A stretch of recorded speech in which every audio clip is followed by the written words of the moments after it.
oras, araw, basta hindi lang papasok na yung Ramadan, so matatawag pa rin Istiqbal Ramadan. Yung tinatawag na pagsalubong sa buwan ng Ramadan, Brother Yusuf. Yeah?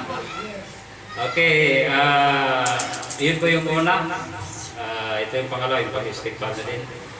At siyempre itong niya, intention ng ating kapatid si Brother Aki Jaffa, Akika. Ito yung pangatlo sa ating pagtipon-tipon. Nawa ay baraka ay mapasa atin, igawan ng Allah subhanahu wa ta'ala. At ipabot pa din ng Allah sa atin ang buwan ng Ramadan. Tayo ay hindi pa nakakatiyak, nakakasiguro, tayo ba'y malat na ng Ramadan? O di kaya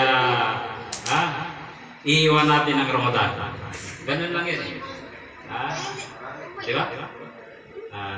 Ina nahnu qaddarna bainakumul mauta wa ma nahnu ibasbukin. Al-ayat dukirat di surah Al-Waqiah.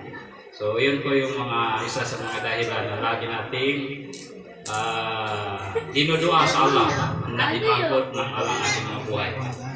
Ang mga sahaba ridwanullahi alaihim ajma'in